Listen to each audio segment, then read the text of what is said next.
All right, let's talk about someone who I thought after 2021 firmly put himself in the best player in football conversation. Trent Williams, the left tackle for the San Francisco 49ers, who's just so dominant. If you look at his PFF grades, this is now the third straight year with a grade above 91. 91.7 was the grade this year. He also had the 96.6 grade in 2021. I mean, that's just crazy. That kind of grade, that's just that's an absurd one of those stats that just will completely wow you. Like, Aaron Donald, he's never had a season where he had a grade that good. That's insane. Now, again, Aaron Donald's had a lot more consistent success, I would say, whereas really for Williams, he was a very good player in Washington, but didn't really turn into the elite best player in football conversation player until he got to San Francisco later on in his career. But still, that being said, I mean, again, PFF grades, which I know aren't everyone's cup of tea, but I think they're a great way to, measure offensive linemen especially, and his are spectacular. Again, a 97.7 run blocking grade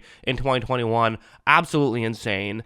Although if you look at his game in, game out grades in this past season, which are going to be a little lower than a season grade just due to how the grading system works, you'll notice that there was actually kind of a clear step down for Trent Williams, and I do believe he got banged up. I believe it was around week 12, 13, he got banged up, and so that's not exactly when the drop-off happened, but you see from week 15 on, week 15 he had a grade of 80. Since then, he did not post a grade above 80 in any of those future games, and even had his worst game, the conference championship against Philadelphia. So I kind of want to talk about what happened there. Was it just maybe he was banged up? And also what went right? So first, let's talk about the positives of what happened throughout the course of the season. So first, let's start off with this play. It's going to be a one-on-one block here, but not exactly. So this is going to be a twist that's going to happen for Arizona. So number 45 will be the guy that Williams is eventually going to block. You have the edge rusher kind of fake as though he's going to go up against Williams, but then it'll be 45 who runs in that area. And right when this play begins, Williams is a little bit fooled by this. Again, it is J.J. Watt who he's going up against. You got to pay that guy extra attention. I know he's not, the guy he once was, but he's still an incredible player and definitely someone you have to pay attention to. So, he's looking there. And for 45, he's kind of in a pretty decent situation. He's going to surprise Williams a little bit. You'd think this would work pretty well. Watch him hit Williams, and Williams, without effort, just throws him aside, basically. I mean, that's just the strength that Trent Williams has right there, too. Even if you can surprise him a little bit and get him a little bit out of position, it doesn't matter. He has such great hands, and he can, do so much with them. That's kind of what makes him such a difficult guy to get around. Also, something like this is another good example. I mean, this is just, it's hard to say highlight reel level play, right? Because it's an offensive lineman. People don't really watch offensive linemen highlight reel tapes, but you know what? I would watch a Trent Williams offensive lineman highlight reel level tape because this is going to be a run blocking play. He's blocking number 44, and watch what he's going to do. Right off the bat, he engages contact right here, and this appears to be a tough situation on paper, right? I mean, you have McCaffrey trying to run straight up the middle, but 44 is kind of getting himself in position, getting his momentum over towards the offense's right, so that's towards the left side of the screen. Trent Williams is aware of this, though. Trent Williams is not screwing up here. He says, hey, you're going to try to get on that side of the field? Okay, let's get you on that side of the field. Watch him completely just shove him out of the way. McCaffrey is able to, still doesn't pick up a ton of yards, but it's a highlight reel level block from Williams. And at the end of the day, run blocking is a very team sport style thing. Takes a lot of guys to do their job, but Williams absolutely did his job and then some on that play.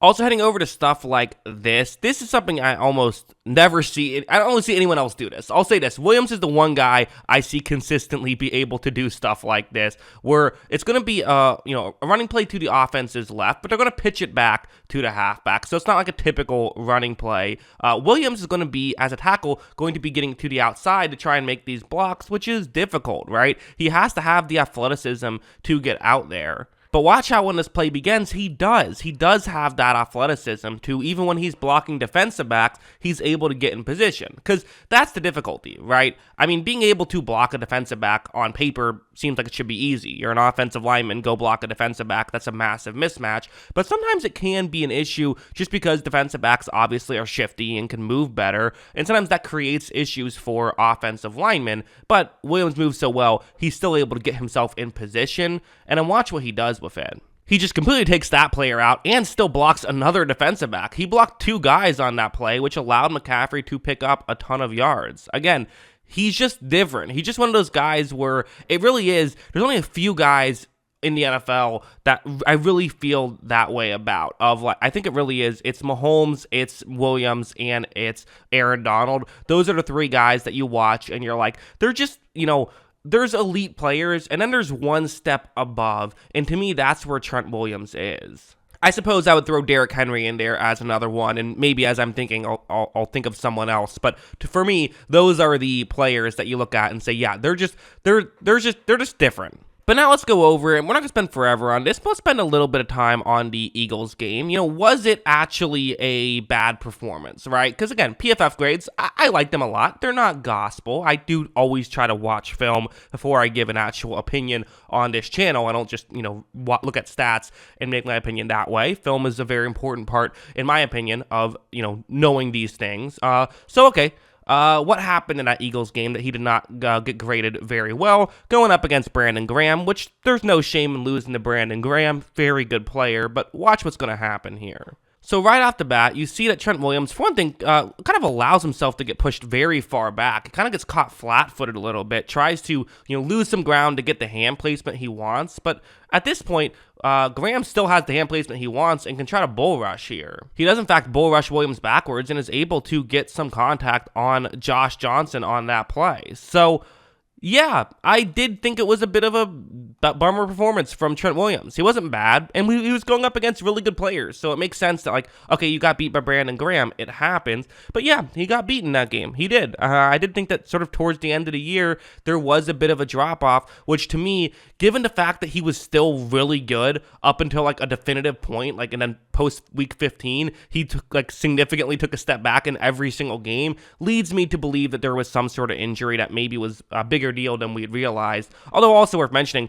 he was still a pretty good player even when he took that massive step back. He just wasn't the elite player we're used to seeing. So at the end of the day, how do I feel about Trent Williams? Is he still in the best player in football conversation? I think so. I think he's still elite. I don't hold a couple of tough games against him because it's the NFL. Who doesn't have bad games? He still posted a 91.7 grade this season, and he was probably playing hurt through a decent chunk of it. If anything, that just shows how great he is and shows his true dominance, I think. So, yeah, those are my thoughts on Trent Williams. What are yours? Let me know in the comments below. Always love hearing from y'all. And of course, as always, thanks for watching.